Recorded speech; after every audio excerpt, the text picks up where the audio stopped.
Es académico en grado y posgrado en diferentes universidades del Ecuador. Profesor de posgrados de la Universidad Católica San Pablo, con asiento en la ciudad de La Paz, República de Bolivia. Y actualmente cumple las funciones y decano de la Facultad de Jurisprudencia, Ciencias Políticas y Económicas de la Universidad Tecnológica Indoamérica. Recibimos al doctor Mauricio Pangol y le recordamos que tendrá 80 minutos para la exposición sobre el tema Rubros laborales, teoría y liquidación. Bienvenido, doctor. Muchas gracias, muy buenas tardes, estimada Paulina, y a todos los asistentes, doctora Tania Torres, de igual manera, muy buenas tardes, de igual manera al doctor Telmo Arteaga, quien ha tenido la invitación hacia mi persona y la deferencia para poder dirigirme hacia ustedes. Bueno, vamos a continuar con lo que habíamos tratado el día de ayer, especialmente lo que respecta a los rubros de transacción. El día de ayer nosotros nos habíamos referido dentro de las resoluciones dictadas por la Sala de lo Laboral de la Corte Nacional de Justicia y también en doctrina, la carga probatoria en materia laboral es dinámica. Dinámica en el sentido de que existen rubros de derecho que ya están preestablecidos y como tanto se justifica el cumplimiento de la obligación. Al igual que existen los rubros denominados de transacción, porque de una u otra manera estos rubros se los puede conciliar, la palabra lo dice transar, antes de que sean justificados y cuya carga probatoria le corresponde a la parte trabajadora. Digo esto porque estoy en su gran mayoría dentro de estas charlas con abogados, con colegas, y todos conocemos que el artículo 326, numeral 2 de la Constitución, nos indica claramente que los derechos del trabajador son irrenunciables. Ayer justamente se hacía una pregunta sobre el hecho de que los rubros en materia laboral son imprescriptibles, ante lo cual se aclaró que únicamente los fondos de reserva y la jubilación patronal son rubros, obviamente, que generan una imprescriptibilidad. Mientras tanto, todos son prescriptibles, pero la ley, nuestra Constitución, nos indica de que sobre el tiempo que establece el artículo 635 del Código del Trabajo, que son 3 años a partir de que se termina la relación laboral, pues obviamente se genera como tal esta prescripción, prescripción de la acción, porque muy contrario viene a ser la prescripción del derecho, que tiene otra connotación como tal y que se identifica en el artículo 637 del Código del Trabajo. Bueno, entonces, cuando nosotros hablamos de rubros de transacción, decíamos específicamente que son rubros que como la carga probatoria le corresponde a la parte trabajadora, pues estos tienen que ser justificados. Y ustedes conocen que normalmente dentro de un juicio sumario, hay 2 tipos de procesos sumarios, ¿no? Dentro de materia laboral, que es el 333 numeral 1 del COGEP sobre el trámite sumario general, si se lo podría detallar de esa manera, y también el 333 numeral 8 del COGEP, que trata obviamente sobre las acciones de despido ineficaz. Decía que en este caso del procedimiento sumario generalizado, tenemos en primera instancia la fase de las excepciones previas, de la valoración, de la validación del proceso, y pasamos a una fase de conciliación. Esta fase de conciliación, que no es otra cosa que discutir, conversar, pretender llegar a arreglos sobre rubros de transacción, porque sobre rubros de derecho, pues definitivamente no se puede. Voy a poner un caso. ¿Qué tal si una persona tiene derecho al pago de $2,000 en donde concierne el 13º, el 14º y las vacaciones? Voy a poner como un ejemplo clásico, pero que eran los 3 rubros que se demandaron. Conocemos que tendrían derecho alrededor de $2,000. Sin embargo, la parte empleadora al momento de la audiencia viene y ofrece $1,000, me invento. Pues obviamente el juez como garantista de los derechos no va a permitir obviamente que se puedan negociar rubros de derecho. Había mencionado el día de ayer que los rubros de derecho normalmente se les conoce los más generalizados como 13º, 14º, vacaciones, fondos de reserva, remuneración como tal. Dentro de la remuneración el triple de recargo y las diferencias salariales. Ahora, vamos a revisar lo que son rubros de transacción. Vamos a indicar ahora lo que son las horas extraordinarias, suplementarias, nocturnas, despido intempestivo, desahucio, utilidades, y si nos queda obviamente un poco de tiempo analizaremos la jubilación patronal. Empecemos. Cuando yo hablo de horas extraordinarias, En base a lo dispuesto en el artículo 55, numeral 4 del Código del Trabajo, nos hace referencia a aquel trabajo que se realiza los días sábados, domingos, días feriados, días festivos. Y este recargo del 100% que se cancela dentro de estas horas extraordinarias, es muy fácil detallarlo, ¿no? ¿Qué es lo que tengo que hacer? La remuneración que percibe el trabajador, me voy a inventar, que gana $800. Este valor lo divido para 240 horas mes. Este 240, ¿de dónde sale el número? Son de las 8 horas diarias de trabajo por los 30 días del mes. 8 por 30, 240. Sobre lo cual, si yo divido $800 dividido para 240, pues me sale el valor hora normal, lo que en materia laboral nos conocemos como el VHN, valor hora normal en sus siglas, ¿no? Y en el caso de querer, mejor dicho, de que una persona haya elaborado sábados, domingos, días feriados o días festivos, el valor que obviamente me detalla, multiplico por 2. ¿Por qué? Porque viene a ser el 100% de recargo. Anteriormente, hace algunos años atrás, hubo una resolución de la Corte Constitucional en aquel tiempo por la doctora Nina Pacari, estoy hablando de hace algunos años atrás, que se emitió una resolución que el cálculo debería ser para 160. ¿Sí? Entonces ahí había una dicotomía en lo que respecta a si aplicar la fórmula de 240 o 160. 160, ¿de dónde era la explicación? Por el hecho de que se decía de que son 20 horas, 20 horas, mensuales, no, perdón, 20 días laborables de trabajo en el mes, multiplicado por 8 horas diarias. Eso era la resolución que se adoptó hace algún tiempo atrás, en ese tiempo llamado Tribunal Constitucional, lo que ahora se conoce como Corte Constitucional. Pero bueno, a partir de la reforma, mejor dicho, de la Ley Orgánica para la Justicia Laboral, que reformó el Código del Trabajo en el año 2015, se establece ya dentro del Código del Trabajo el formulismo de las 240. Entonces, en este caso ya no habría ninguna duda sobre la aplicación de la fórmula, insisto, en el valor 240. Lo que sí nos trae consigo es de pronto una especie de aplicación de la norma o de una interpretación del artículo 50 en concordancia, o mejor dicho, no en concordancia, en un enfrentamiento con el artículo 55, numeral 4. Porque si nosotros revisamos el artículo 50 del Código del Trabajo y más aún el inciso segundo, se detalla como tal que existen los contratos de compensación en tiempos. ¿Qué son estos contratos de compensación en tiempos? Se indica en este artículo que cuando la empresa, o mejor dicho, el negocio o el lugar donde que labora el trabajador, por circunstancias obviamente atinentes a su función, no se podría como tal dejar de elaborar los días sábados o domingos, se buscará otro horario, obviamente para que pueda descansar el trabajador.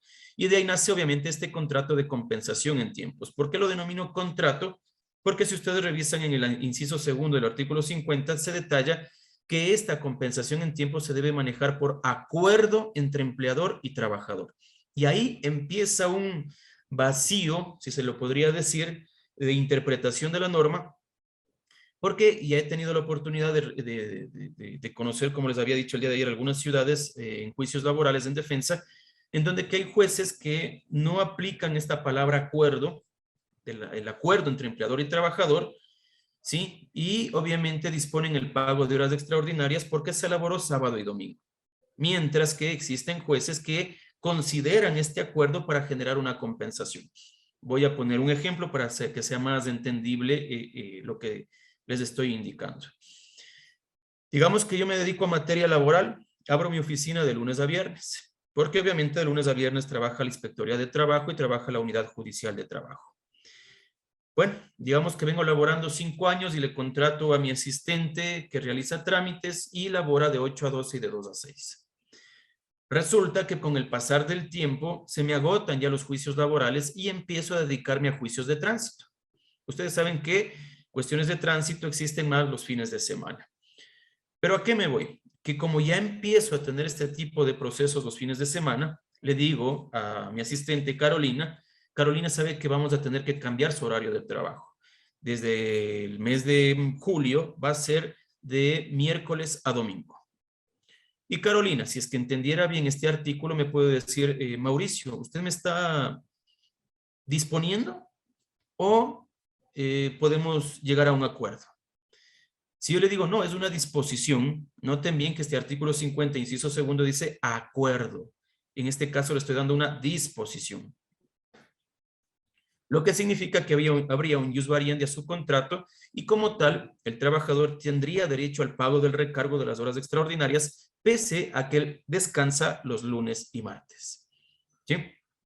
Pero vamos a darle la otra connotación. Si yo le digo, Carolina, ¿le parece si podemos firmar un adendum, una adenda, como ustedes lo quieran llamar, para poder cambiar, pero obviamente con su consentimiento, mediante este acuerdo, su horario de trabajo para que sea de miércoles a domingo y usted descanse los lunes y martes? Pues si se firma ese documento, se justifica el acuerdo que determina este artículo 50 del Código del Trabajo y como tal se mutaría este contrato a ser un contrato de compensación en tiempos, lo que a criterio de quien se está dirigiendo hacia ustedes, me libraría el pago del recargo de las horas extraordinarias. Este tipo de horas, pues sí, en efecto es bastante, mejor dicho, es bien complejo como tal el poder generar un entendimiento, pero bueno, más allá de aquello, lo que se pretende es poder explicarles a ustedes qué es lo que podría acontecer. Entonces, conceptualmente, ¿qué vienen a ser las horas extraordinarias? El trabajo de sábados, domingos, días feriados, días festivos, y se paga con el recargo del 100%, indicándoles el hecho nuevamente de que puede generarse un convenio o un contrato de compensación en tiempos para liberarme el pago del recargo como tal. En este caso vamos ahora a analizar lo que son las horas suplementarias. Las horas suplementarias normalmente se detallan o se conceptualizan en el artículo 55, numeral 2 del Código del Trabajo, y que vienen a ser aquellas que se elaboran más allá, ya sea del horario legalizado, del horario legal, como lo podría determinar de esa manera, o del horario consensuado, que son dos efectos. El horario legal, que se detalla en el artículo 47 del Código del Trabajo. Y voy a poner un ejemplo. Si usted revisa este artículo 47, se indica, la jornada máxima de trabajo será de 8 horas diarias, de modo que no excedan 40 horas semanales, salvo caso, obviamente, salvo un caso de lo contrario que se determine en la ley.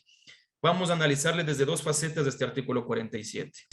Porque si bien es cierto, el horario máximo de trabajo viene a ser 8 horas diarias, pues si yo trabajo 9, 10, 11 horas, como paso más allá del horario determinado en la ley, decía del horario legalizado, del horario legal, pues tendría que pagarse horas suplementarias. El cálculo de estas horas suplementarias viene a ser muy parecido al de las horas extraordinarias. Porque si gano $800, divido para 240 y el resultado del valor hora normal multiplico por las horas suplementarias y este resultado multiplico por 1.5. ¿De dónde sale el 1.5? El 1, valor hora normal, el 0.5, el 50% de recargo. ¿Sí? Entonces, esto se deriva, insisto, sobre un horario legal, sobre un horario determinado en el artículo 47 del Código del Trabajo. Pero también tengo el horario consensuado, que se detalla cuando se firma, por ejemplo, un contrato de jornadas parciales permanentes. Le contrato a doña Joaquina para que me ayude limpiando mi casa y mi casa es pequeña y le contrato solamente para que labore mediodía, de 8 a 12. Uno de esos días me demoro en llegar a la casa o le llamo a doña Joaquina y le digo, doña Joaquina, voy a llegar a las 2. Quédese un ratito. Pues perfecto, llego a las 2. Doña Joaquina ha laborado 2 horas en demasía del horario consensuado. Y le pretendo pagar de estas 2 horas como que fuera un valor hora normal, ante lo cual doña Joaquina me dice, no, Mauricio, sabe que no es así. Usted tiene que pagarme ya con el 50% de recargo. Y yo le voy a decir, no, doña Joaquina, usted está equivocada porque estamos dentro de las 8 horas normales de trabajo. No, no es así, Mauricio. Usted tiene que derivarse en los horarios consensuados. Y si usted me contrató para que yo labore de 8 a 12, pues si usted me dice que me quede una hora más, para mí eso es una hora suplementaria. Y doña Joaquina está en la razón. Perfecto. Ahora, este artículo 47 que les detallaba, que nos dice que la jornada máxima de trabajo será de 8 horas diarias, de modo que no exceda de 40 horas semanales, salvo disposición de ley en contrario. Como ustedes pueden, nosotros somos abogados y podemos entender que dejó abierto el candado.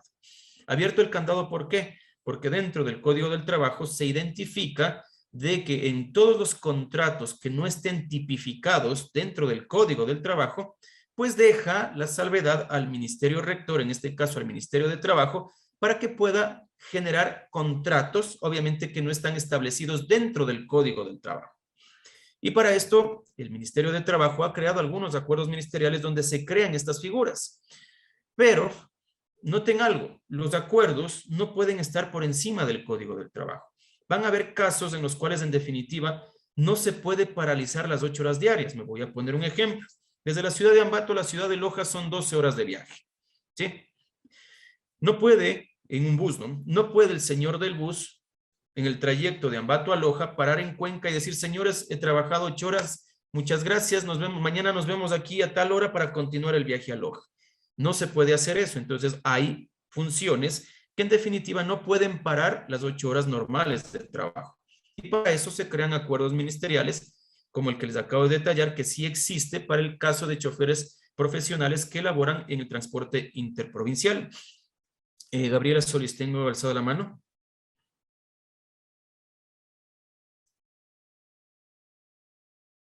No sé si no le escucho o no sé si ustedes le escuchan. No, no se le escucha. Ok, bueno, continúo hasta que pueda, obviamente, arreglar su micrófono. Entonces decía que existen labores o funciones que sí pueden sobrepasar estas 8 horas normales de trabajo, pero obviamente en base a un acuerdo ministerial. Ahora, claro está que muchas veces voy a hacer una crítica, más no significa que yo tenga la razón, que el Ministerio de Trabajo cree acuerdos ministeriales, pero que obviamente no son apegados a lo que dice el Código del Trabajo. Y me atrevo a decir esto con la responsabilidad necesaria, porque, por ejemplo, el 24 de diciembre estoy aquí con la gran mayoría de personas que laboran en universidades, y por eso voy a poner este ejemplo. El 24 de diciembre del 2020 se creó un acuerdo ministerial para regular la contratación de los docentes en instituciones universitarias privadas. Pero, ¿qué es lo que acontece? Se crea la figura de labores de 40 horas semanales en 6 días de la semana. Y eso, a mi criterio, no está bien. ¿Por qué me atrevo a decir eso? Porque el mismo Código del Trabajo, en su artículo 50, detalla de que cuando una persona labore de lunes a viernes y por circunstancias ajenas a su voluntad o por su función, tiene que trabajar sábados y domingos, pues le dará 2 días consecutivos de descanso. Noten bien, 2 días consecutivos de descanso. Y entonces, ¿cómo se puede crear un acuerdo ministerial que está por debajo del Código del Trabajo para decir ahora que los docentes universitarios privados tienen la oportunidad de trabajar 6 días de la semana? ¿Qué quiero decir con esto? A mi criterio, obviamente, está yéndose en contra de una norma supletoria, un acuerdo ministerial, y como tal, no podría ser susceptible de poder acogerlo. Recuerden algo que ya vamos a ver más adelante si es que tenemos tiempo con la jubilación patronal. El mismo Ministerio del Trabajo ha creado acuerdos para generar las fórmulas sobre el pago de la jubilación patronal. Pero ya existen resoluciones adoptadas o sentencias dictadas por la Corte Nacional de Justicia, por la Sala de lo Laboral, que deja, no sin efecto, pero no consideran los acuerdos ministeriales para el pago de una jubilación patronal globalizada. Para que ustedes me puedan entender, una persona que ha laborado más de 25 años, ¿no es cierto?, y se le quiere pagar una jubilación patronal globalizada, se tendría como tal que considerar el margen de vida que se da en el instituto, en el INEC como tal, y sobre aquello realizar el cálculo. Pues, si ustedes revisan en el cálculo de la calculadora de la jubilación patronal del Ministerio de Trabajo, emite una fórmula que obviamente se dispone el pago de alrededor de un 30-40% del valor total. Y sobre esto ya la Corte Nacional de Justicia, insisto, la Sala de lo Laboral, ya ha resuelto en el hecho 2 cosas. De que entre empleador y trabajador estaban de acuerdo que el pago sea globalizado. Perfecto.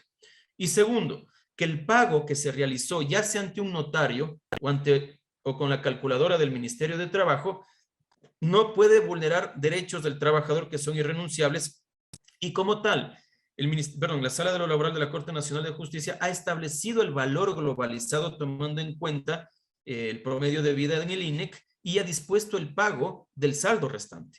Es decir, ni siquiera ya se dispone el pago mensual de la jubilación patronal, sino se dispone el pago del saldo restante del concepto de globalizado, del pago globalizado.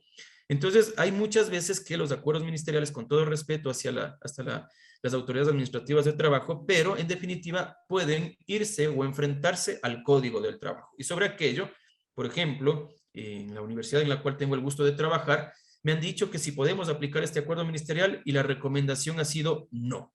No específicamente la del 24 de diciembre del 2020, porque mañana esto puede generar una duda ante un juez de trabajo y ustedes saben que en el caso de duda en materia laboral se acoge lo más favorable al trabajador. Entonces puede ser un arma de doble filo. Entonces, en las horas suplementarias, conceptualmente, vuelvo a explicar su fórmula de cálculo, la remuneración que se percibe divido para 240 y me da como resultado el valor de la hora normal. Este valor de la hora normal multiplico por las horas que laboré, más allá de la jornada legal de trabajo, de la jornada consensuada, multiplico por estas horas y luego multiplico por el 1.5. Insisto, el 1 que viene a ser el valor de la hora normal y el 0.5 que viene a ser el 50% de recargo. ¿Sí? Paso al siguiente, que vienen a ser las jornadas nocturnas. Las jornadas nocturnas nosotros las consideramos en el artículo 49 del Código del Trabajo y no es otra cosa que el horario que se elabora desde las 19 horas, 7 de la noche, hasta las 6 de la mañana del siguiente día. Este trabajo se lo debe cancelar con el 25% de recargo. Así lo dice el artículo 49. Pero en la base de la fórmula como tal, voy a hacer una pequeña explicación. Si ustedes se acuerdan que en las horas extraordinarias yo multiplicaba por 2. ¿De dónde salía el 2? El 1 viene a ser el valor hora normal y el otro 1 el 100% de recargo. Perfecto. Cuando voy a calcular horas suplementarias, el 1 viene a ser valor hora normal, 0.5 el 50% de recargo. Pero cuando voy a calcular jornadas nocturnas, normalmente se cancela el 0.25. Ya no se toma en cuenta el valor 1, porque el valor hora normal, el BHN, como tal, ya está cancelado.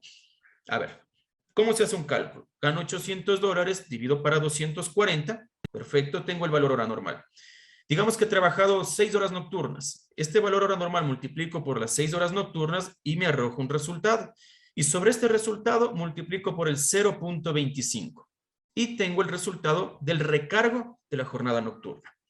¿Por qué me atrevo a decir que el valor de la hora normal ya está pagado en el recargo de la hora nocturna? Porque es fácil. Vamos a poner un ejemplo. Si yo trabajo de lunes a viernes de 2 de la tarde a 10 de la noche, ¿cuántas horas normales, mejor dicho, cuántas horas diarias vengo laborando? 8. ¿No es cierto?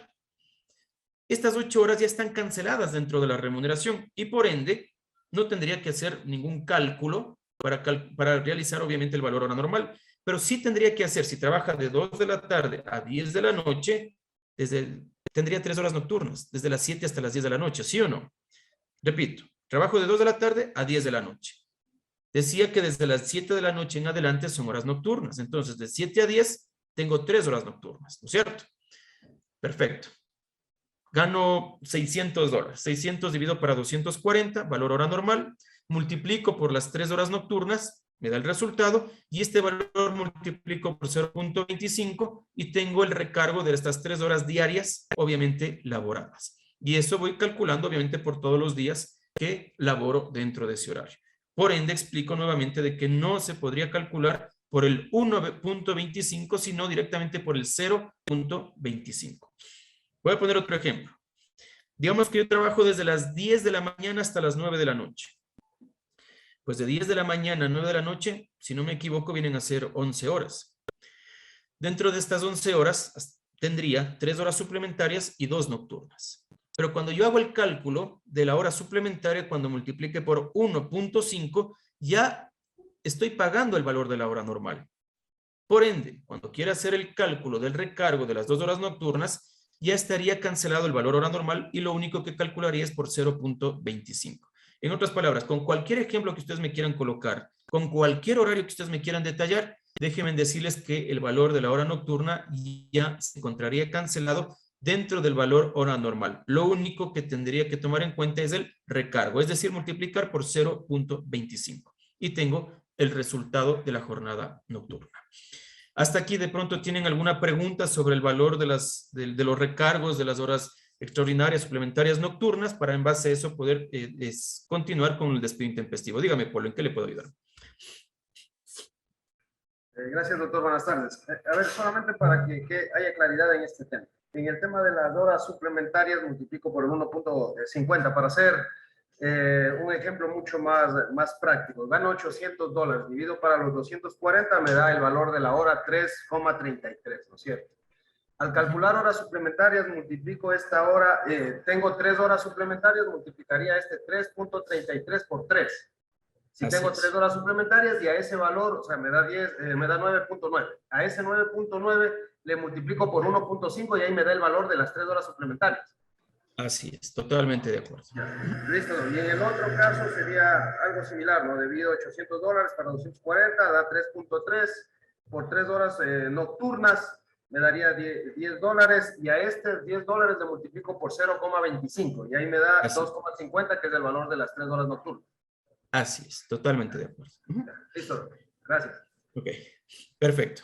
Entonces, Doctor. si no hay preguntas... Perdón, Doctor, buenas tardes. ¿cómo está Danilo? ¿Cómo le va? Perdón, una consulta. Si no le entendí mal, sería que unas mismas horas de una determinada jornada pueden ser objeto tanto del recargo de horas suplementarias o extraordinarias, como también esas mismas horas objeto del recargo por horas nocturnas. Así es, totalmente de acuerdo. Porque le voy a poner un ejemplo. Tanto la hora extraordinaria, suplementaria como nocturna tienen espíritus diferentes. Me voy al espíritu de la ley.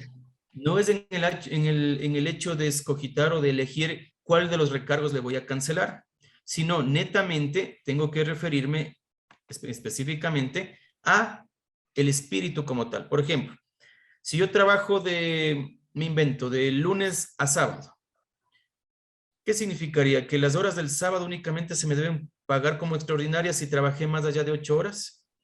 ¿O si es que llegué a un horario nocturno? No. No puedo yo hablar tampoco, para poner otro ejemplo, de los décimos. Ya le pagué los décimos. Pues hay el 13º, que tiene un espíritu diferente, el 14º, que tiene otro objetivo. Si se dan cuenta, con los décimos lo mismo sucede con las horas extraordinarias, suplementarias o nocturnas. Se tendrían que obviamente generar o sumar o adicionar cada uno de los recargos dependiendo en el horario que obviamente está cumpliendo el trabajador. Gracias, doctor. Ok, perfecto. Continúo entonces. Bueno, voy a empezar a hablar ahora del despido intempestivo. Bueno, el despido intempestivo, en primera instancia debemos recordar que en ninguna parte del Código del Trabajo nos da un concepto de lo que es un despido intempestivo. En ninguna parte. Lo que sí nos dice el artículo 188 es la fórmula de pago sobre el daño causado a consecuencia de un despido intempestivo. Pero en ninguna parte nos indica un concepto. ¿Y por qué nosotros mencionamos al despido intempestivo? ¿Por qué sabemos del despido intempestivo? De igual manera, la Sala de lo Laboral de la Corte Nacional de Justicia ya ha desarrollado sentencias y de igual manera ha cogido doctrina que refleja el concepto como tal.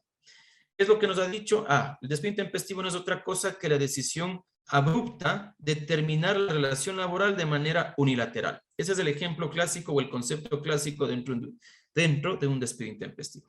¿Por qué se dice esto? El artículo 327 de la Constitución nos indica que la relación de trabajo es bilateral, de dos. Pues en definitiva, si es que una de las partes desea terminar la relación laboral, en este caso el empleador, de una manera unilateral, teniendo en cuenta de que este contrato es bilateral, pues obviamente está tomando una decisión que rompe el contrato. Nosotros bajo esta figura tenemos, no sé, las personas que manejan materia civil, lo que es la rescisión, la resiliación y la resolución de los contratos. Pues déjenme decirle que en materia laboral, el contrato de trabajo es un contrato y puede haber rescisión, puede haber resolución o puede ser resiliación. Por eso es que también me atrevo a decir que si ustedes revisan el artículo 169 del Código del Trabajo, que es el artículo donde se enfoca la terminación de la relación laboral, en ninguno de los numerales ustedes van a encontrar la palabra renuncia. ¿Sí? Entonces, ¿por qué normalmente los empleadores, no normalmente, en algunos casos los empleadores les hacen firmar la renuncia a sus trabajadores si de por medio esta figura no existe? Entonces, ¿qué viene a ser la renuncia? La renuncia como tal viene a ser un pedido, una solicitud, un requerimiento como tal, pero no pasa más allá de aquello. No pasa en el sentido de que le presenté mi renuncia y se terminó la relación laboral. Eso es totalmente errado. Y hay muchos inspectores de trabajo que obviamente aplican esto. Por ejemplo, yo he tenido en algunos casos, no en la ciudad de Ambato, pero sí en otras provincias, donde que se presenta un visto bueno para terminar la relación laboral, el trabajador va y presenta la renuncia ante el inspector y el inspector dice, bueno, hasta aquí nomás llegamos con el trámite porque el trabajador ya presentó la renuncia y ya no tengo que resolver la relación laboral porque ya se presentó la renuncia. Y eso es totalmente errado. Porque, insisto, la renuncia viene a ser solamente una solicitud que queda a discreción de la parte empleadora poderla aceptar. Y si es que la acepta, se termina la relación laboral por acuerdo entre las partes conforme lo determina el artículo 169, numeral 2 del Código del Trabajo. Pero renuncia de manera definitiva no existe. Ahora, el despido intempestivo, como ustedes pueden analizar, es el pago de una indemnización. La indemnización que no es otra cosa que cubrir el daño y perjuicio provocado a una persona que obviamente se le ha terminado la relación laboral.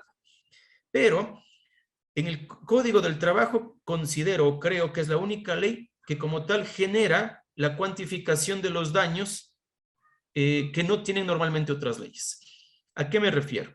Por ejemplo, en cuestiones de accidentes de tránsito, en cuestiones de asesinatos, de delitos, de materias civiles, la cuantificación de los daños o el derecho de los daños, pues muchas veces queda a discreción del juzgador, un daño moral queda a discreción del juzgador, ¿sí? Pero cuando yo hablo de un despido intempestivo, el artículo 188 nos identifica y nos dice, hasta 3 años, 3 remuneraciones, ¿sí? Y a partir del tercer año en adelante, se pagará una remuneración por cada año de labores, teniendo como un límite 25 remuneraciones.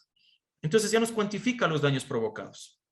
Lo que sí existe es de pronto interpretaciones, porque normalmente cuando ustedes pueden considerar un proceso, el artículo 188 del Código del Trabajo nos dice que se tomará en cuenta el pago de esta indemnización sobre la remuneración que percibiera en ese momento el trabajador. Y esto, aunque no lo crean, crea muchas dudas. Voy a poner un ejemplo. ¿Qué tal si un trabajador se le despide el 25 de mayo del 2022? 25 de mayo. Y ese mes, como comisionaba, tenía que ganar $2,000. La pregunta es, si le despidieron el 25 de mayo, ¿yo tengo que calcular con la última remuneración completa de abril o la de mayo? Y yo tuve un caso, voy a poner un ejemplo. Digamos que esta persona en abril le ganó $1,000. $1,000 en abril, remuneración completa. Y se le despidió el 22 de mayo y en ese mes, con comisiones, le pagaban $2,000. ¿Cuál aplico? ¿La de la última remuneración completa o la remuneración que en este caso percibió que no fue completa en el mes de mayo? Y obviamente se entró como tal a una divergencia ante el juez. Y bueno, el juez en este caso aplicó como tal lo que decía la norma, que obviamente se debe calcular sobre la remuneración que en ese momento estaba percibiendo el trabajador y que en el caso de duda era aplicable el indubio pro operario, no tomando en cuenta la última remuneración completa, sino la remuneración que percibía en ese mes, que era mayor a la del mes anterior. Entonces, ahí pongo un ejemplo. Segunda pregunta. El despido intempestivo se lo debe pagar tomando en cuenta retribuciones accesorias, el famoso artículo 95 del Código del Trabajo que ayer discutíamos. Es decir, cuando yo tengo que pagar una indemnización de despido intempestivo, también considero las comisiones, horas extraordinarias, suplementarias, nocturnas, que en ese último mes o que en el mes del despido estaba percibiendo el trabajador.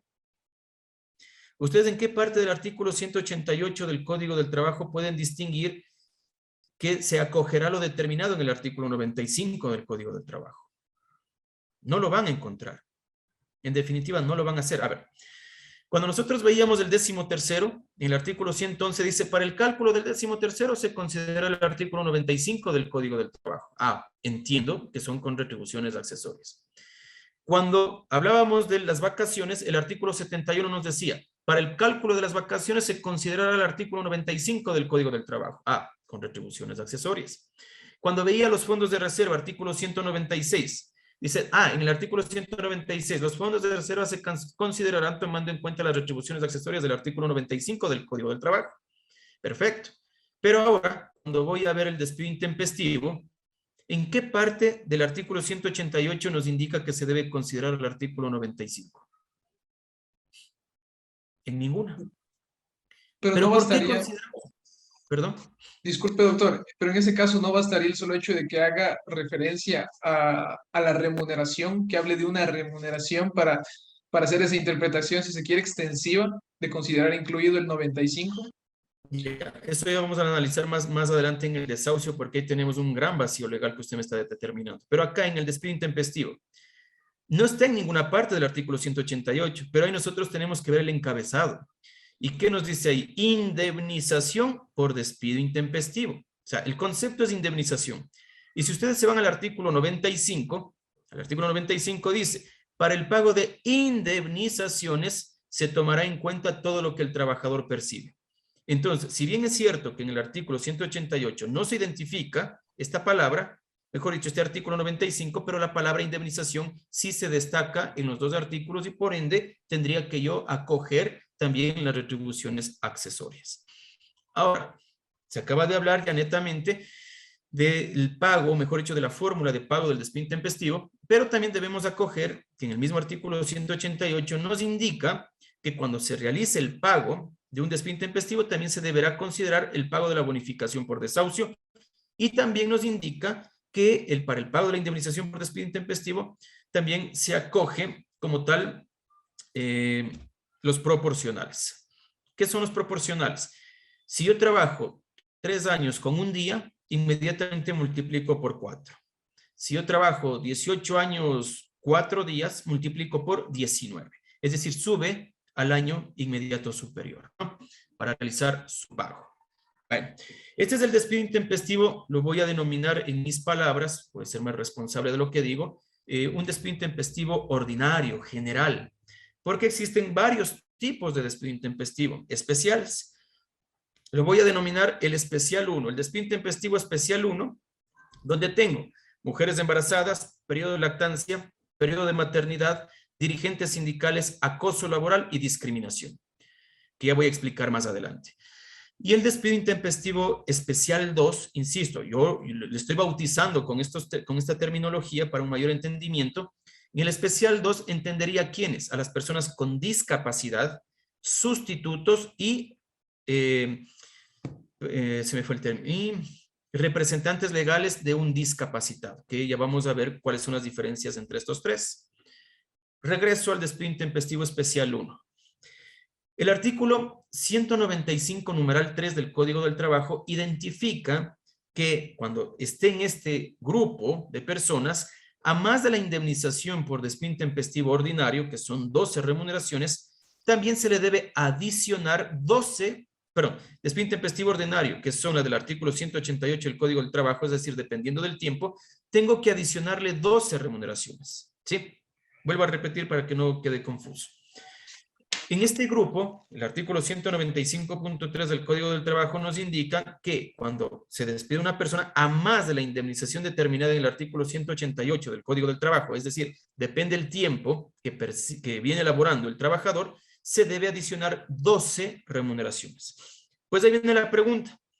Muchas veces nosotros vemos, dice, fácil, mujeres embarazadas, prelactancia, periodo de maternidad. Mujeres embarazadas entendemos quiénes son, pero la pregunta es, ¿cómo se crea esta protección o esta burbuja de la ley ante estas personas, ante este grupo? Perfecto. Si una mujercita se entera, obviamente, de que está embarazada, lo que tiene que realizar como tal es presentar el certificado médico a su empleador para que, obviamente, acogerse a esta protección.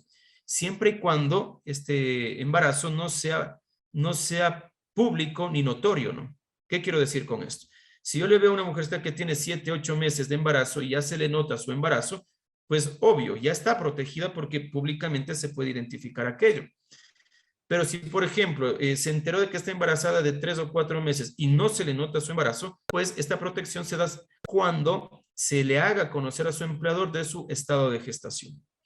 Han habido muchos casos en los cuales las mujercitas no han notificado esto a sus empleadores. ¿Y qué es lo que ha provocado? Que de pronto el empleador se llegue a enterar por terceros su condición y decida terminar la relación laboral.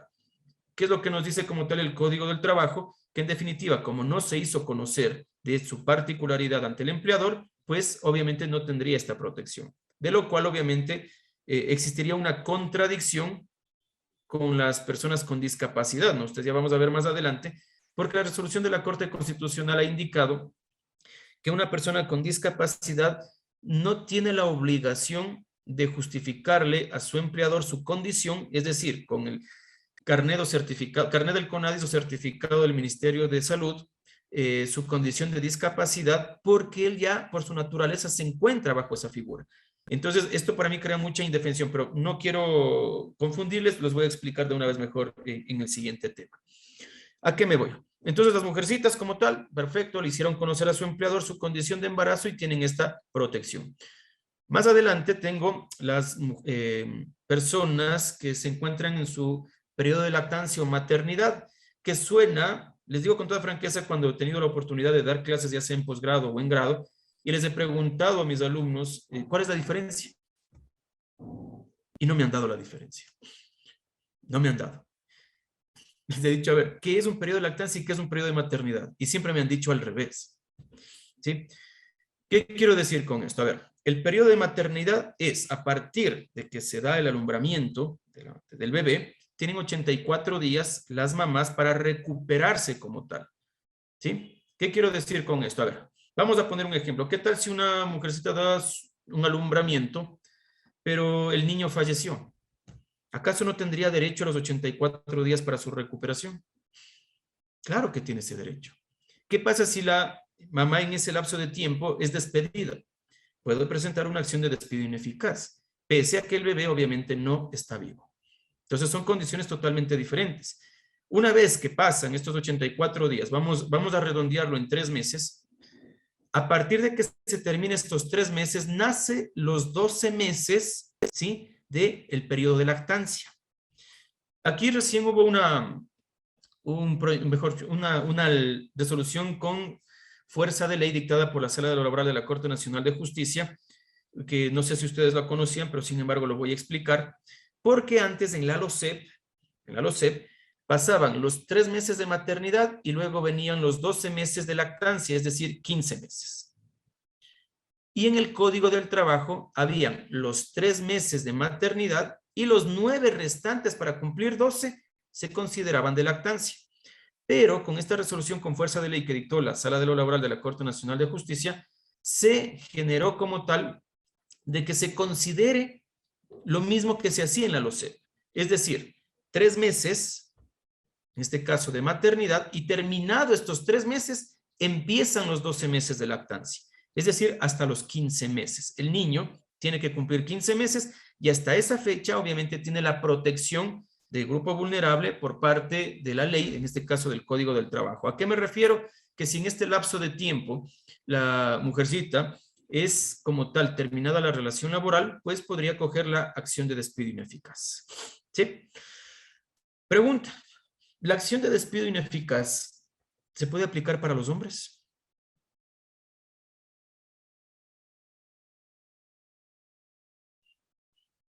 ¿Qué quiero decir con esto? A ver, mi esposa está embarazada, mi esposa dio su alumbramiento, mi esposa está en el periodo de maternidad, mi esposa está dentro del periodo de lactancia. En ese lapso de tiempo viene mi empleador y me despide, a Mauricio Pangol. ¿Se puede acoger como tal una acción de despido ineficaz?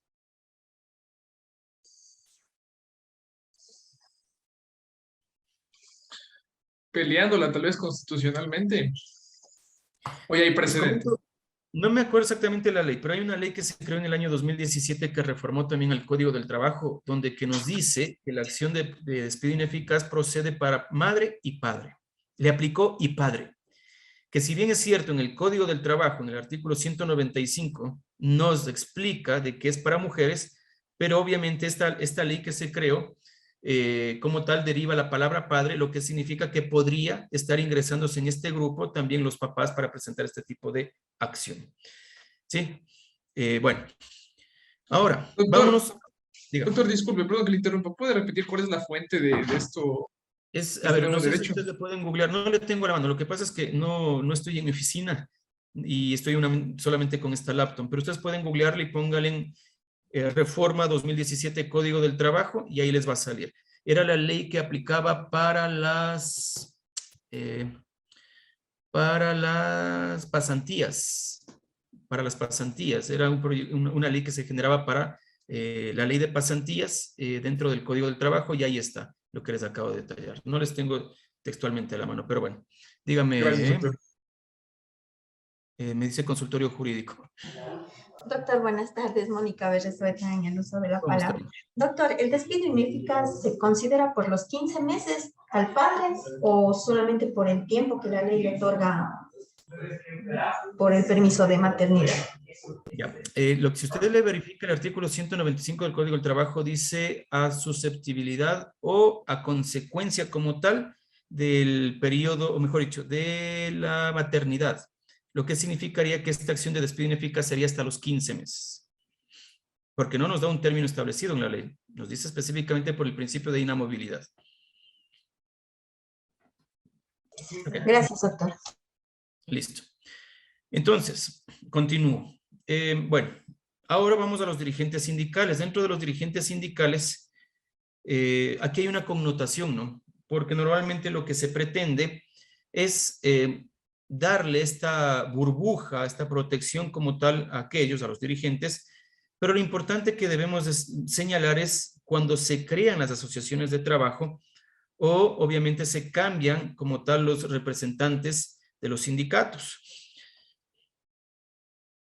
Inclusive para poder notificarle a la parte empleadora de la condición del acta constitutiva de la asociación de trabajadores, pues yo tengo que ser bastante tinoso como aquello.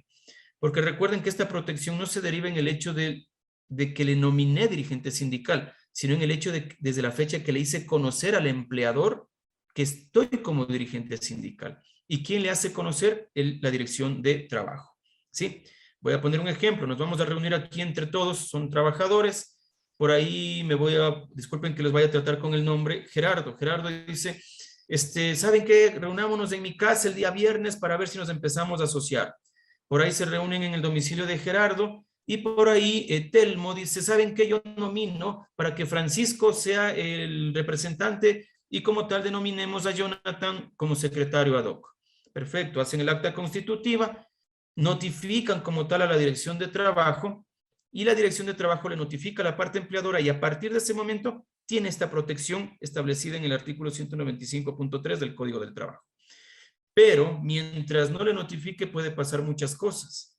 Y obviamente la parte empleadora ha tomado decisiones de terminación de la relación laboral antes de que sea notificado con el fin obviamente de no aplicar como tal esta acción de despido ineficaz para dirigentes sindicales. Ustedes conocen que la caducidad dentro de esta acción son 30 días a partir del despido y que se insiste en base al 333 numeral 8 del COGEP, obviamente se reducen términos para este proceso. Pasamos al siguiente, que es el acoso laboral. El acoso laboral está conceptualizado en nuestro Código del Trabajo en el artículo 46 innumerado.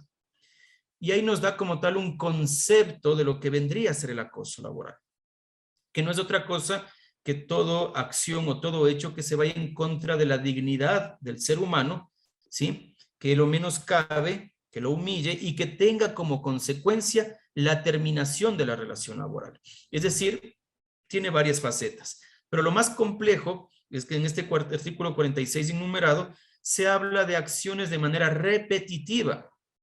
Y cuando me dice este punto repetitivo, entendería que no es el hecho del acoso laboral, de un hecho, sino exclusivamente de varias circunstancias. Para aquello, en el año 2020, el Ecuador firmó el convenio 190 de la OIT, sobre lo cual se crea en este convenio, o trata, mejor dicho, sobre el acoso y la violencia en el trabajo. Esto ya está ratificado por la Asamblea del Ecuador, es más, ya tendría que estarse reformando el Código del Trabajo porque ya está ratificado, en donde se identifica que el acoso laboral ahora se deriva de un solo hecho. Nuestro Código del Trabajo nos dice de manera repetitiva. El convenio 190 de la OIT nos dice un solo hecho. Ahí, ¿qué es lo que tendríamos que nosotros acoger? El jus cogens sobre, obviamente, la aplicación de la norma imperativa, tomando en cuenta que el tratado internacional está o es jerárquicamente superior a nuestro Código de Trabajo. Entonces, es importante destacar esto, ¿por qué? Porque muchas veces que ya se han conocido por medio de las autoridades administrativas de trabajo, los inspectores, casos de visto bueno que se han requerido por acoso laboral, ya sea por acción o omisión, ¿no? Ya saben ustedes que en base al 173, numeral 4 del Código del Trabajo, en el Ecuador existe esta figura, que normalmente en otros países no está. En otros países se maneja explícitamente por la acción y más no por la omisión. Para que se me haga más entendible esto de la acción u omisión en acoso laboral, significa, si el empleador acosa laboralmente a sus trabajadores, pues obviamente, a más de la indemnización por despido intempestivo ordinario, se le debe pagar esta especial, que es 12 remuneraciones adicionales. Pero la omisión, ¿qué viene a ser? Tenemos la figura de que se pueden acosar entre compañeros de trabajo, ¿sí? A ver, Juanito le molesta a María. María le dice que no le moleste porque ella es casada, tiene 2 hijos y que tenga la bondad. Juanito sigue insistiendo. María le hace conocer de este acoso al empleador. El empleador recibe la denuncia, la queja, el oficio, el conocimiento, pero sencillamente no hace nada. El momento en que no hace nada y pasa de una manera desapercibida o pasiva ante el acoso que existe entre 2 subordinados o 2 compañeros de trabajo, se genera un acoso laboral por omisión, lo que significa que el trabajador podría presentar un visto bueno, ¿sí?, en contra de su empleador, indicándole al inspector de trabajo que le hizo conocer oportunamente de este acoso y que su empleador, obviamente por omisión, por una resolución pasiva, es decir, no hizo nada frente a lo que se le hizo conocer, tiene responsabilidad, en este caso subsidiaria, sobre este tipo de eventos. Entonces, sí existe como tal. Y recuerden, convenio 190, ustedes pueden googlearlo de igual manera, se identifica por un solo hecho dentro del acoso laboral, así que ya no es ahora de manera repetitiva, ¿no? No vamos a estar esperando 2, 3, 4 veces para que sea repetitivo y en base a eso poder accionar. Sí se puede ya solo por un hecho que, insisto, se vaya en contra de la dignidad del ser humano. ¿Sí? Y ahora la discriminación. En la discriminación laboral, bueno, es algo que también nos pasaríamos un buen tiempo revisándolo porque el artículo 11, numeral 2 de la Constitución detalla que es una discriminación como tal.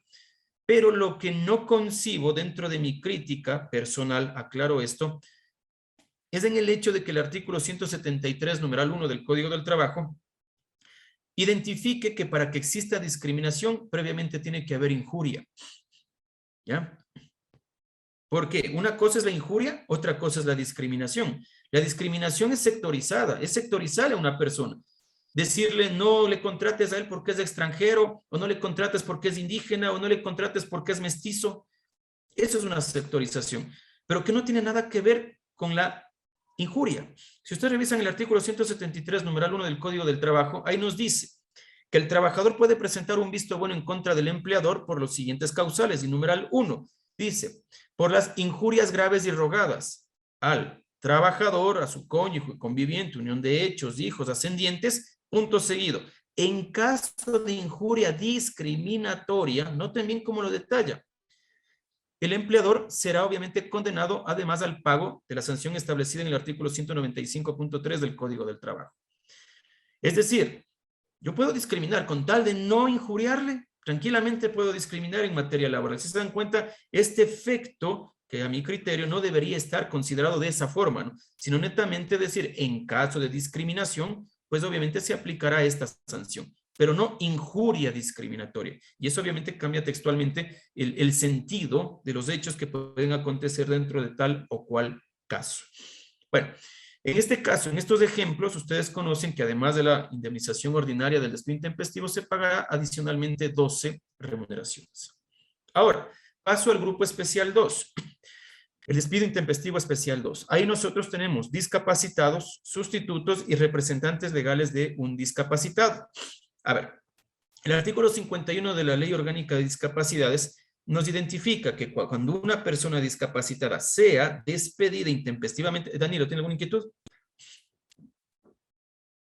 Gracias, estimado doctor. Perdón que lo interrumpa, era solo para no perder el hilo de lo que habíamos terminado del grupo de los dirigentes sindicales. Hay una pregunta puntual. Justamente ese artículo 46 innumerado que habla sobre el caso en que el acoso puede tornarse una discriminación, incluye también el ámbito de la discriminación por motivos sindicales. Entonces, aquí viene una pregunta. Si bien es cierto, el despido ineficaz, la protección de la ineficacia, les ampara cuando son electos dirigentes sindicales. Y hay esta notificación al empleador, como usted bien lo decía. Sin embargo, no están cubiertos por esa protección los que son meros afiliados o agremiados. Entonces, podría decirse que a pesar de no tener el derecho al reintegro, sin embargo, alguien que simplemente es afiliado en virtud de que en estos casos, cuando es por motivo sindical, el acoso puede volverse discriminación, podría en tal caso sí al menos tener el derecho a la indemnización especial. No, no, porque claramente nos identifica como dirigentes sindicales. Inclusive también la Corte Nacional de Justicia ya ha resuelto en el hecho de que un trabajador había sido dirigente sindical, había sido, pero terminó ya su plazo de dirigente. Empezó otra directiva. Y obviamente digamos que los empleadores o el empleador se quedó picado, disculpen el término, en el hecho de que, cuando eras dirigente sí andabas así como que medio molestoso, pero ya no eres dirigente, entonces ahora te notifico el despido y te pago solamente el despido ordinario. Y sobre lo cual la Corte ya ha resuelto en el hecho de que la norma ampara únicamente a dirigentes sindicales. No se diga más aún a un agremiado que no tiene la condición de dirigente. Doc, le pregunto eso justamente por la manera como está el 46 innumerado, que dice que el acoso puede tornarse discriminatorio cuando es contra alguien por mero hecho de afiliación sindical, pero afiliación no es lo mismo que dirección. Entonces, Ya, por eso era mi pregunta. A ver, vamos a distinguir algo. No es lo mismo hablar de acoso laboral que de discriminación laboral. Sí, son cosas totalmente diferentes. El acoso laboral es cuando me voy en contra de la dignidad del ser humano, no de su condición de agremiado o no agremiado. ¿Sí? Vamos, yo he tenido algunos casos que, por ejemplo, viene una persona y me dice, doctor, yo quiero presentarle un visto bueno a mi empleador. ¿Qué pasó? Lo que pasa es que mi compañero de trabajo me dice que yo soy la suegra, que cuando le presento a mi guagua. Y ya le hice conocer eso a mi empleador y mi empleador no hace nada. Y le viene la pregunta, ¿eso es un acoso? No, porque no tiene la consecuencia de la humillación, del menoscabo, de la laboral. Entonces, ¿a qué me voy? Que no se podría en este caso confundir entre lo que es el acoso y la discriminación. Si una persona se está siendo discriminada por el hecho de pertenecer a un sindicato, yo no puedo aplicar el acoso, sino la discriminación de manera directa. Entonces, no puedo confundir lo uno con lo otro. Ahora, si es que usted puede encontrar pruebas que sobre el trabajador está siendo discriminado por su condición, porque se está sectorizando, pues obviamente podría hacerlo sin la necesidad de que tenga este concepto de acoso. Exacto, doctor. Entonces, en conclusión, simplemente probando que una discriminación por motivo de filiación sindical, cabría al menos la compensación económica, más no el reintegro para alguien que no es dirigente. Es que ahí viene otra cosa, viene el hecho de lo que le acaba de detallar. Si usted le revisa el 173 numeral 1, nos dice por la injuria discriminatoria. O sea, entendemos de que una cosa es el acoso y otra cosa es la discriminación. Ahora, si me voy al efecto de la discriminación, perfecto, yo digamos, es que los señores del sindicato me están robando porque ellos son acostumbrados a aquello, a pretender siempre tener cosas que no les corresponden porque son del sindicato. A ver. Veamos, analicemos estas palabras. El mero hecho de que le trato de una figura del sindicato, le estoy sectorizando. Y el mero hecho de que le diga, los del sindicato me están robando, también no sería una injuria. Porque las injurias graves se refieren netamente cuando yo le acuso a una persona de haber cometido un delito. Entonces, si lo digo bajo esa terminología que acabo de detallar, podría constituirse un visto bueno del 173 numeral 1, presentar y terminar la relación laboral por un despido intempestivo indirecto, tener la oportunidad del pago de la indemnización ordinaria y adicionalmente las 12 especiales que le acabo de detallar. Pero si usted en lo que le acabo de detallar en esta terminología encontró acoso, no. Ahora, voy a poner un ejemplo. ¿Saben que a estos señores del sindicato no les puedo ver? Pregunta, ¿les estoy injuriando? ¿Les estoy discriminando? Sí, porque de pronto les puedo estar sectorizando en ese momento, pero no les estoy injuriando. ¿Y qué nos dice el artículo 173, numeral 1? Injuria discriminatoria. Y ese es el pero, eso es la crítica que justamente estaba detallando. ¿Por qué tiene que señalarse como tal de que debe haber injuria discriminatoria y no únicamente discriminación? Entonces, no sé si de esa manera conteste su pregunta, Daniela. Sí, mi doctor. Sí, le agradezco muchísimo. Muy No amable. le veo tan convencido, pero bueno. Bueno, después. Gracias. Doctor, buenas tardes. Una pregunta. ¿Se puede considerar discriminación a un trabajador que no pertenece al grupo sindical y que existió en una empresa despidos masivos y el empleador decide que solo regresen los que están afiliados al grupo sindical y no a los trabajadores que no están dentro del grupo sindical? A ver, y una pregunta, ¿el empleador de manera voluntaria, sin que ninguna autoridad le haya requerido, pidió que regresen solamente los del sindicato y no los no sindicalizados? ¿O fue voluntario? Mediante un acuerdo en el Ministerio de Trabajo, firmaron un acta transaccional, pero el acta se negoció que solo regresen los que son agremiados al sindicato. ¿Y a los que no se les pagó la indemnización por despido? No, nada. Solamente Bueno. se negoció con ellos, los que están dentro, se especificó, el despido fue de 50 y 48 sí pertenecían a la agremiación y 2 no pertenecían. Y con los 2 trabajadores no se acordó el retorno y ellos se quedaron fuera y solo retornaron los agremiados. ¿Se puede considerar esto un discrimen? A ver, partamos de un hecho. La decisión de la contratación como tal viene de la parte empleadora y trabajadora. El mero hecho de que el empleador decida reintegrarles a los 48 agremiados y no a los no agremiados, bueno, nace de una voluntad, ¿no? Recordemos que para firmar un contrato, el contrato nace primero o en primera instancia del acuerdo, o mejor dicho, de la voluntad. Primer punto. ¿Podrían generarse, digamos, un tipo de discriminación? A mi criterio, sí, sí habría un ámbito de discriminación. Pero la pregunta es, ¿cuál es la consecuencia jurídica si ya no hay relación laboral? Exactamente, o sea, ya no existe esa relación. ¿Cómo creo el discrimen? O sea, ya no hay discrimen porque ya no hay la relación laboral. No, podría dejarse de pronto un efecto de discriminación, pero ¿cuál es la consecuencia jurídica? Primer punto, no habría. Y segundo, digamos que yo quiero aplicar esta liquidación que les estoy explicando, pues detallo nuevamente o reitero el efecto de que para que se genere esta indemnización especial, me habla obviamente de la injuria discriminatoria. En este caso, digamos entre comillas que puede haber una discriminación, pero ¿cuál sería la injuria? Ninguna. No hay injuria, pero sí hay discriminación. El hecho de no pertenecer a un sindicato, no pude retornar a un derecho que me corresponde de laborar y me dejaron fuera y no regresé por no pertenecer a un sindicato. Sí, vuelvo a insistir, para mi criterio la discriminación existiría, pero ¿cuál sería la consecuencia jurídica? No habría. Listo, gracias. Ok, Livia. Gracias, doctor. Buenas tardes. Quería hacerle una pregunta y antes, regresando al despido ineficaz. Una mujer se encuentra embarazada y su empleador deja de pagarle las remuneraciones. Por este concepto, la trabajadora presenta un visto bueno y se le concede. Le escuché hace un momentito que usted se refirió a que esto sería un despido indirecto.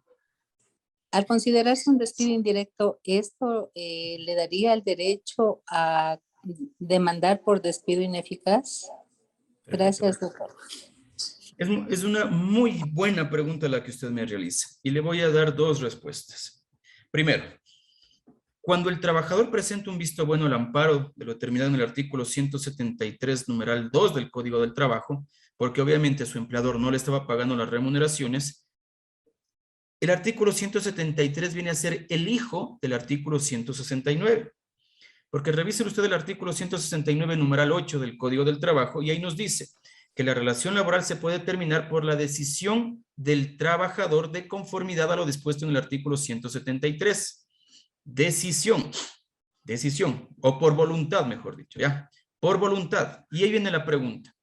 El espíritu de la acción de despido ineficaz es el primero, pretender que el trabajador retorne al trabajo. Y segundo, si es que el trabajador o la trabajadora no quiere retornar al trabajo, pagarle la indemnización.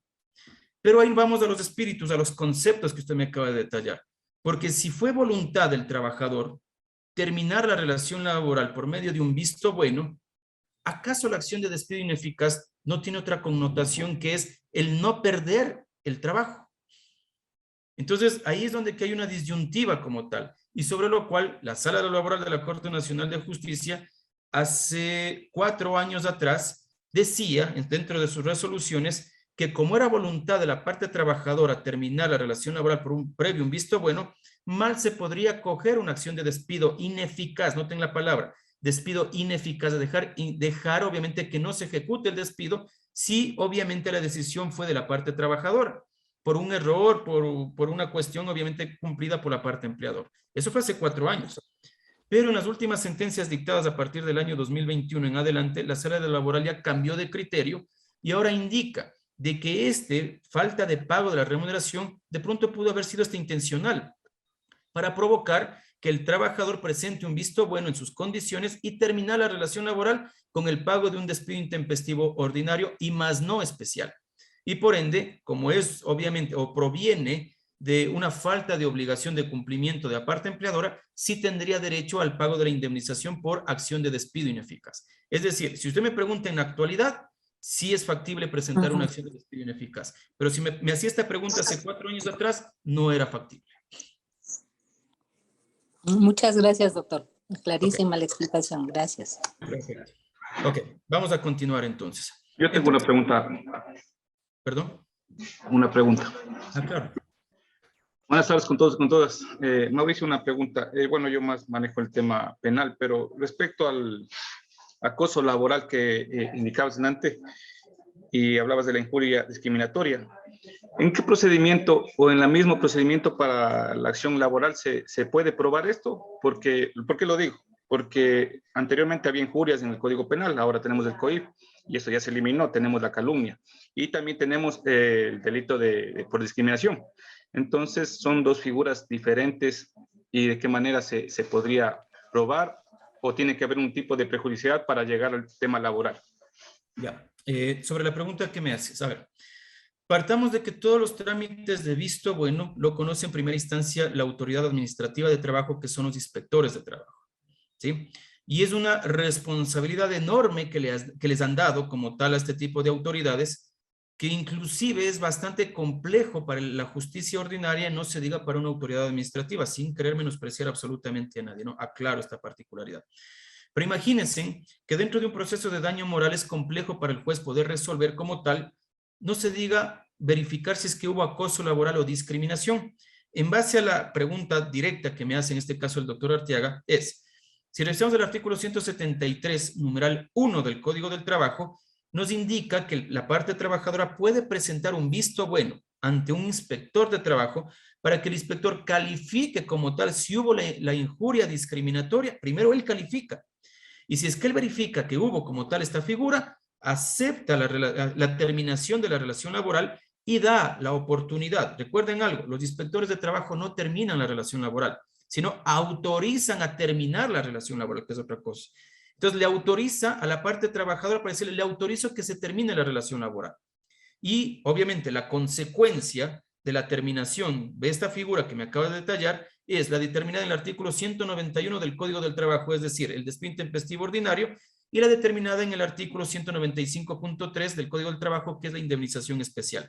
Bajo el concepto que me acaba de preguntar, si la injuria discriminatoria tiene particularidades que han sido reformadas o no dentro del COIP, pues en definitiva no podemos confundir los trámites penales, porque eso ha dicho ya la Sala de lo Laboral de la Corte Nacional de Justicia, que es, una cosa es hablar de de un acto de injuria o calumnia ante un juez penal, y otra cosa es la injuria determinada dentro del ámbito laboral. Entonces son dos conceptos distintos. ¿Por qué digo esto? Porque anteriormente cuando alguien presentaba un visto bueno por injurias, cuando existía esta figura en el Código Penal, lo que se pretendía era decir, ¿cómo se puede hablar de injurias si previamente no ha sido sentenciado por un juez penal? El juez penal es el que tenía que determinar bajo sentencia ejecutoriada si hubo o no hubo injuria. Y ahí es obviamente donde que la Sala de lo Laboral de ese tiempo de la Corte Nacional de Justicia dijo, no, a ver, aquí no estamos verificando un ámbito punitivo de un delito, estamos verificando sobre un concepto establecido de lo que puede ser injuria o no. Y ahí obviamente la doctrina determinaba dos tipos de injuria, ¿no? La injuria calumniosa grave y la injuria calumniosa no grave. Sobre la injuria calumniosa grave decía que obviamente era acusar a una persona de haber cometido un delito, y la no grave es cuando me iba en contra de la honra de una persona. Pero se insiste en el hecho de que conceptual o doctrinariamente no podría yo confundir lo que se dice dentro del COIP sobre la calumnia versus a lo que dice el Código del Trabajo, que es la injuria discriminatoria. Livia, ¿tiene alguna otra inquietud que está alzada a su mano?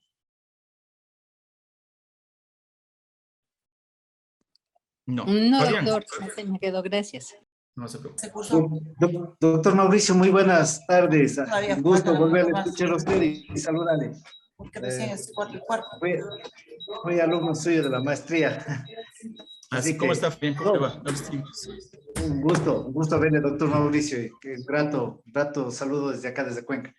Doctor Mauricio, ¿qué pasa con los trabajadores de las plataformas? Delivery, Uber, en cuanto al pago de horas suplementarias, extraordinarias, y en el caso también de los despidos. Usted le hace calificar si el servicio fue bueno y ellos tienen una política. Si es que con 3 servicios no lo hacen bien, lo sacan de la plataforma.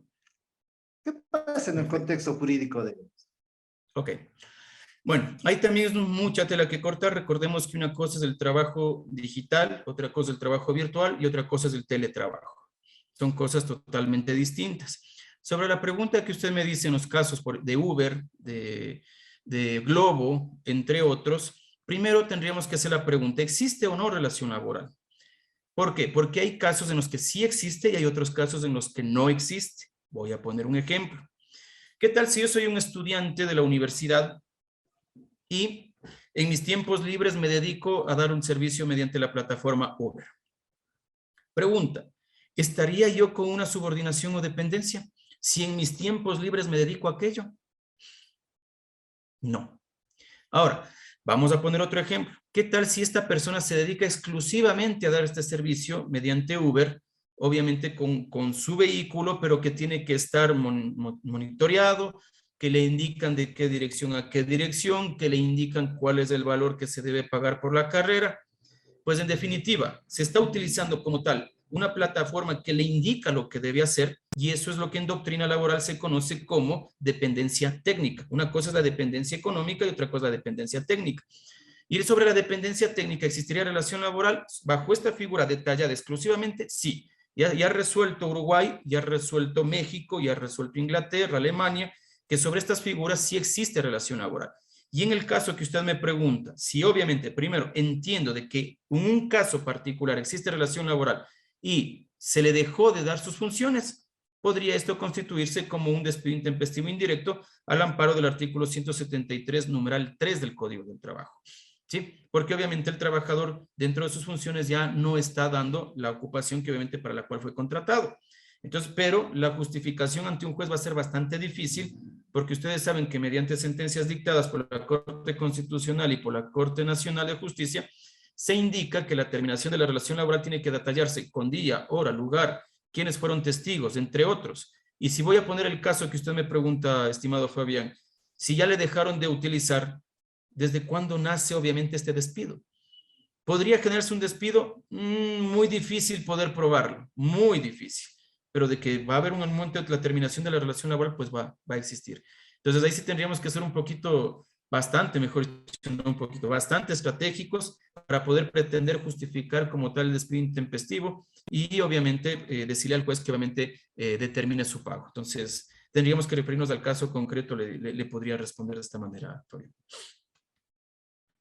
Ok.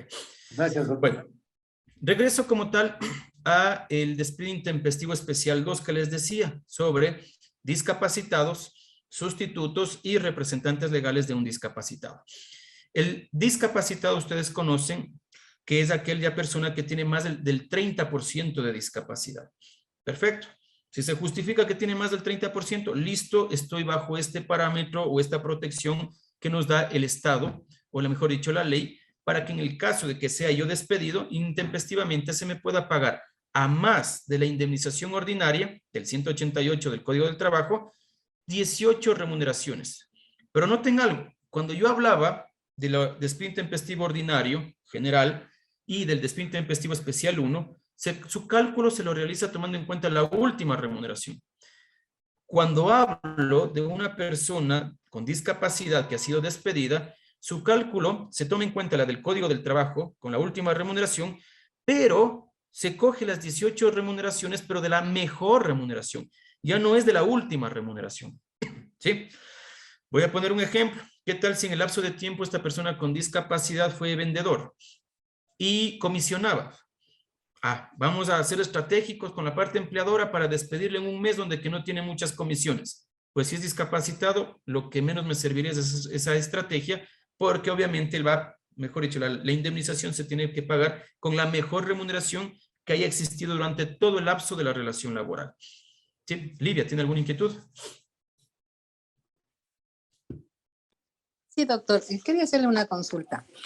Existe un juicio en el que una persona discapacitada fue despedida intempestivamente. Se presenta el juicio como despido ineficaz. En primera instancia, el actor pierde, apela y la Corte Provincial acepta el despido ineficaz y dispone que el trabajador sea reintegrado a su lugar de trabajo. Y dice que para el caso de que no le reintegren, tienen que pagarle la indemnización correspondiente de conformidad con lo que se ha solicitado. Esto es las 12 remuneraciones por el despido ineficaz más la indemnización del artículo 51 de la Ley de Discapacidades. Doctor, me gustaría saber cuál es su criterio con respecto al problema planteado. Gracias, doctor. A ver, usted me habla de un despido ineficaz. A ver, primero, de lo que yo tengo un conocimiento, para discapacitados no se genera un despido ineficaz. Se genera un proceso común silvestre, determinado en el artículo 333, numeral 1 del COGEP. Entonces, me llama mucho la atención que se haya presentado mediante una acción de despido ineficaz, le digo con toda franqueza. Y más aún que la sala haya acogido este tipo de procedimiento que tiene obviamente un componente exclusivo para personas con embarazadas, prelactancia o maternidad. Ahora, dejarle a criterio o salvedad de la parte empleadora que le reciba o si no le pague el valor, pues tendríamos que analizarle de manera específica el caso, porque no sé si de por medio existe un contrato colectivo que sí puede dar esa particularidad. Por ejemplo, dentro de los contratos colectivos, voy a decirlo públicamente, el contrato colectivo del Instituto Ecuatoriano de Seguridad Social, que tiene una índole indefinida, deriva en el hecho de que si un trabajador es despedido, esta persona, al momento en que se justifica el despido, deja a la libertad del trabajador el poder reintegrarse a su lugar de trabajo o recibir la indemnización. Pero es mediante contratación colectiva, más no porque el Código del Trabajo lo determine o lo tipifique de esa manera. Entonces, no sé si de por medio existió dentro de este proceso esta contratación colectiva que le permita al juez resolver el caso que usted nos está indicando, porque si es sin contratación colectiva, pues en definitiva no debió haberse tratado de esa manera. Doctor, no existe contratación colectiva. El caso es que el juicio está en casación y por eso me interesa saber cuál es su criterio al respecto. ¿Y por qué motivo le presentó en casación? ¿Sobre qué causal? Bueno, la parte empleadora presenta la casación, doctor, porque no sé por qué. Bueno, tendríamos que analizar específicamente cuál fue la causal del artículo 268 del COGEP. Nos recuerden que ahí tenemos alrededor, casi si no me equivoco, de 18 causales. Entonces, no sé si es que es una falta de aplicación de la ley, una errónea interpretación, una interpretación extensiva. No sé si, o sea, le digo con toda franqueza, tendría que analizar el caso. Sin embargo, más allá de aquello, si usted desea y quiere que de una u otra manera le pueda ayudar, me puede enviar por Messenger el proceso, el número del proceso para poderlo resolver, o mejor dicho, verificar en el sistema y darle una mayor respuesta, porque usted sabe que ese tipo de respuestas se los da obviamente de manera neta, revisando el caso en concreto. No quisiera dar una respuesta generalizada sobre algo que obviamente puedo yo estar diciéndole sin los documentos a la mano. Se puede ir por Messenger, yo estoy en Facebook como Mauricio Pangol, usted me puede escribir por Messenger, me manda el número del proceso y de pronto le puedo ayudar a analizar. Le agradezco mucho, doctor. Yo voy a hacer eso entonces. Que tenga buena tarde. Gracias. Perfecto. Entonces, vamos a seguir, ¿no? Con la indemnización por discapacitados. Decíamos era el 30%, perfecto. Lo que sí ha tratado la Corte Constitucional como tal es el hecho de que a las personas dentro de materias laborales no es obligatorio, personas con discapacidad, justificar su condición ante la parte empleadora para tener derecho a tal indemnización. Y esto a mí, con todo respeto, vuelve a ser mi crítica, que no significa que yo tenga la razón, no estoy de acuerdo. ¿Por qué no estoy de acuerdo? Porque de una u otra manera se le estaría generando indefensión a la parte empleadora. ¿Sí? Recuerden ustedes que la ley de discapacidades indica que cuando yo le contrato a una persona bajo esa condición, yo tengo beneficios tributarios. Entonces, así como tengo una obligación, también tengo un derecho. ¿Pero a qué me voy? Si yo le contrato a una persona, vamos a decir Mauricio Pangol que tiene lentes, y digamos que ustedes ni saben, pero yo puedo estar considerado como una persona con discapacidad porque dentro de mi vista no tengo más allá, tengo más allá del 30%. Mi empleador no sabe aquello, pero toma la decisión de agradecerme los servicios. Y al momento del proceso yo justifico mi condición de discapacidad porque no puedo ver bien y resulta que el juez le manda a pagar adicionalmente las 18 remuneraciones. Entonces eso a mí realmente, si bien es cierto, el fundamento, la motivación que ha tenido la Corte Constitucional es en el hecho de que la persona ya es discapacitada y sobre esa particularidad se le debe tratar como tal. Claro, totalmente de acuerdo, pero también haciéndole conocer esto al empleador. Si no, caso contrario, obviamente puede, insisto, generar indefensiones.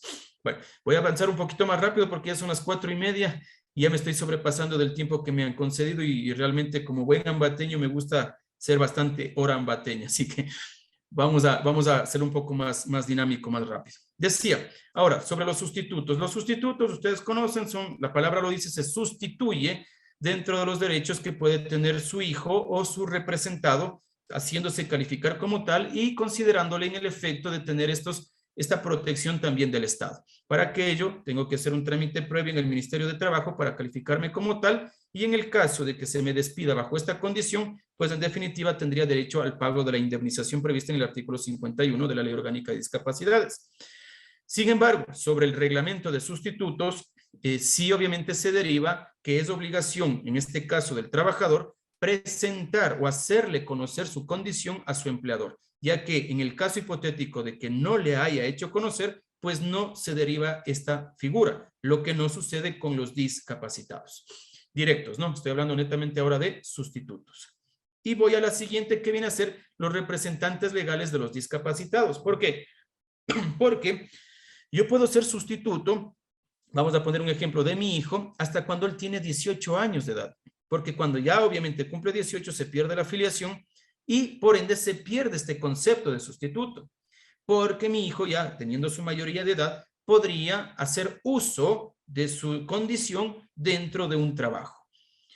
Pero ¿qué pasa? Nace como tal, obviamente, la figura de los representantes legales de los discapacitados que se deriva en el hecho de que se justifique que su representado tiene una condición severa.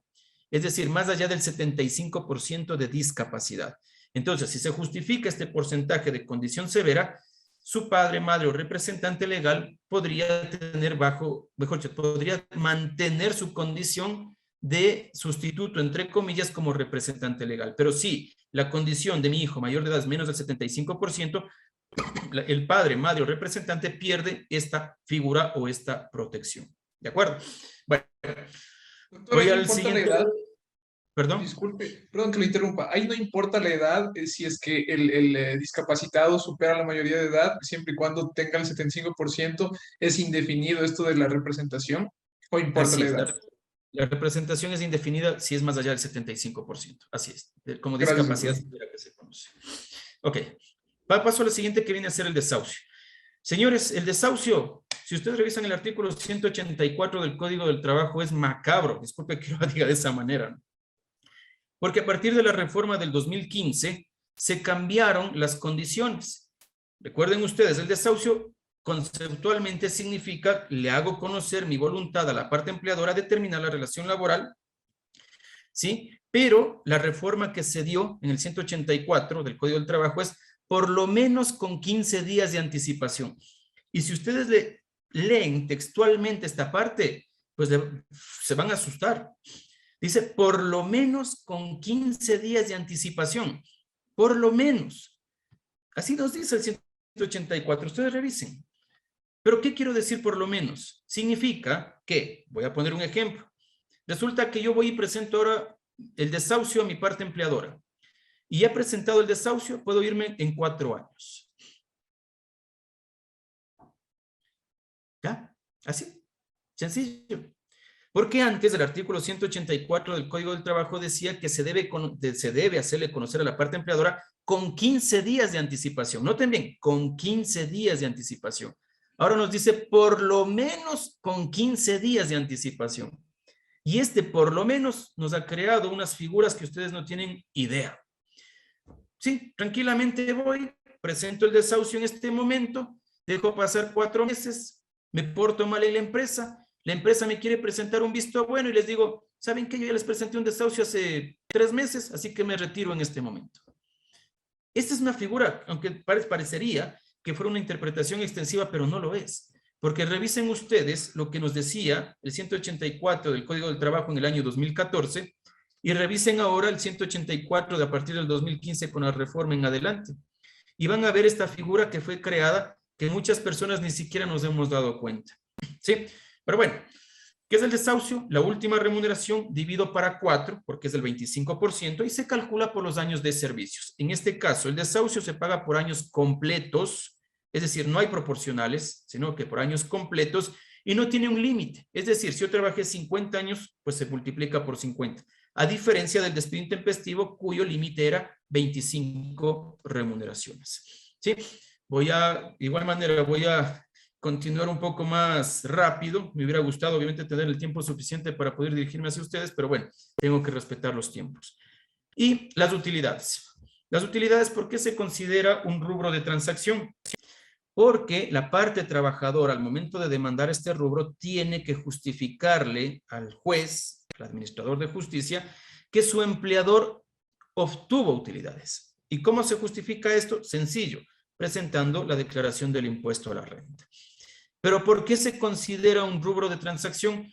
Porque sencillamente si el trabajador no justificó, es decir, dentro del proceso no solicitó de que se oficie al Servicio de Rentas Internas para que se confiera la declaración del impuesto a la renta, al no tener valores del juez, mal podría disponer pagos.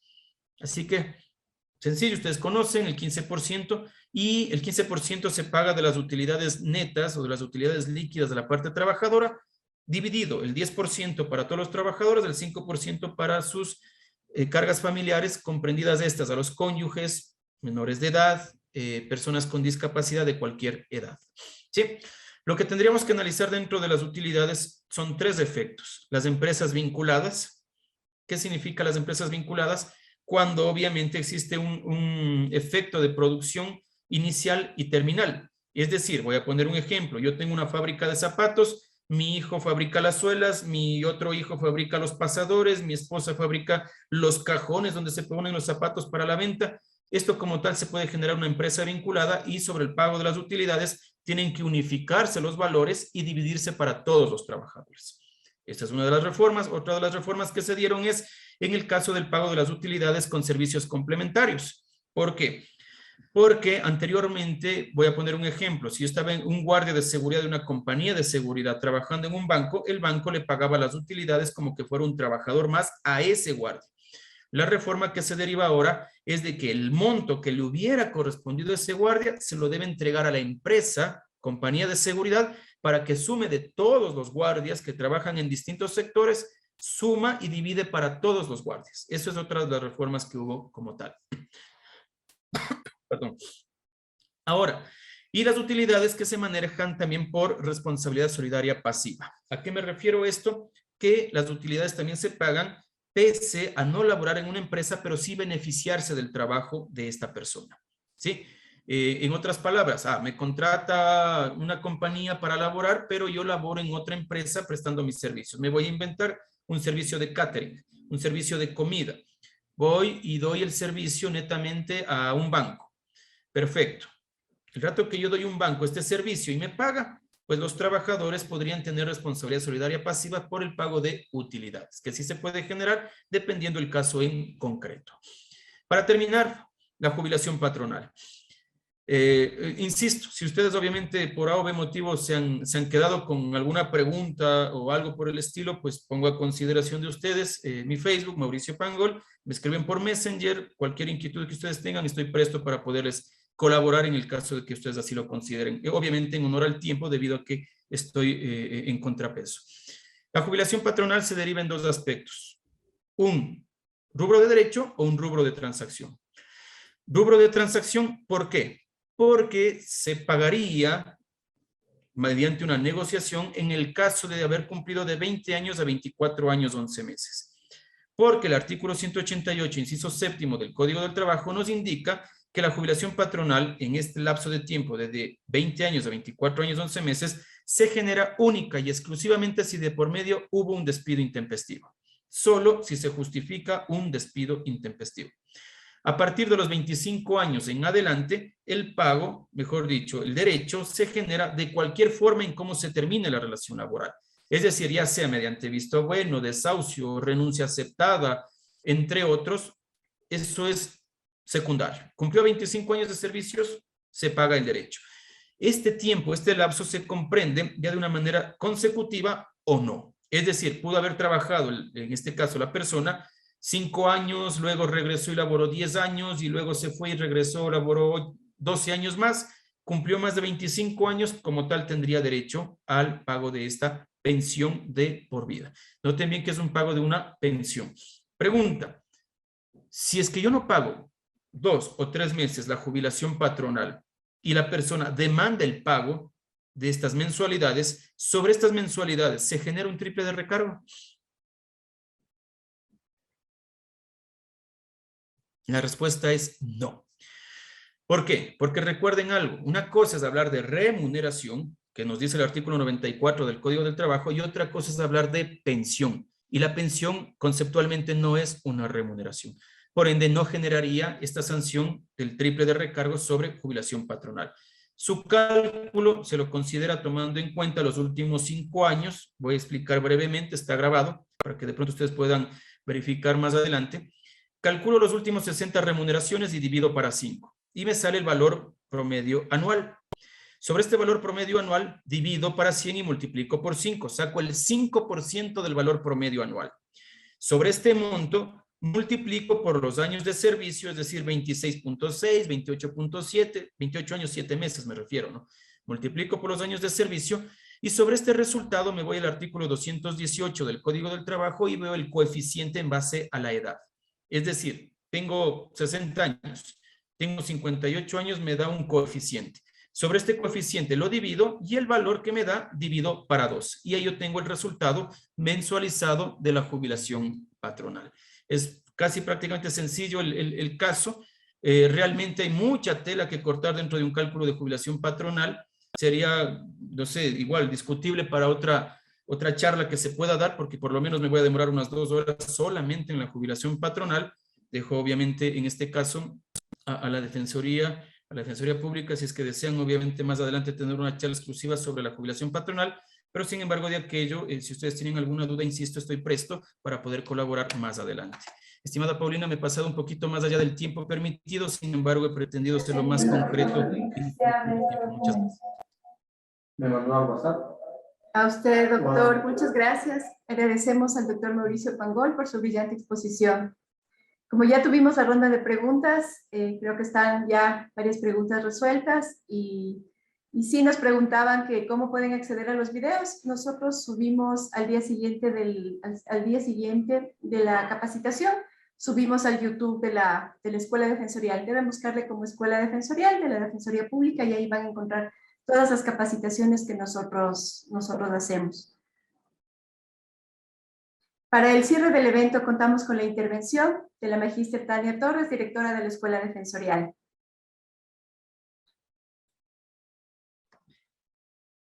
Muchísimas gracias, Paulinita. Muchísimas gracias a todos los presentes. Sobre todo agradecer porque entiendo que se han tomado 4 horas desde el día de ayer y hoy para poder asistir a esta importante capacitación. Agradecemos muchísimo la acogida que hemos tenido, que como digo, una vez más, pese a ser horas laborables, pues han sido horas que entiendo que han sido muy bien aprovechadas por cada uno de ustedes. Esta es la idea, ir mejorando. He notado a lo largo de esta capacitación que ha sido bastante interactivo. Creo que eso es lo que buscamos como escuela, no únicamente tener charlas informativas donde muchas de las veces ni siquiera estamos atentos, ¿verdad? Entonces, agradecer este espacio que creo que es un poco la entrada o el inicio de capacitaciones así de buenas, así de excelentes, con capacitadores como lo ha sido el doctor Mauricio Pangol. En ese sentido, pues agradecerles por la gran acogida y esperamos poder seguir realizando eventos de este nivel académico para todos ustedes y por supuesto para que todos estos conocimientos en su momento sean aplicados en nuestro trabajo diario de defensa pública. Muchísimas gracias, que tengan una buena tarde. Gracias. Gracias, doctor Mauricio. Cuídese. Muchas gracias a ustedes. Buenas tardes. De esta manera agradecemos a las autoridades presentes, al doctor Mauricio Pangol, facilitador de este evento, y demás asistentes por su importante participación en esta jornada de aprendizaje. Les invitamos a participar de nuestras siguientes capacitaciones. Buenas tardes con todos y todas. Les recordamos también que el link de inscripción solamente es el link que nosotros enviamos. No se va a tomar en cuenta quienes han escrito en el chat su nombre. Tiene que ser por el link. Muchas gracias a todos. Una buena tarde. Gracias. Hasta luego. Gracias. Gracias, Mauricio.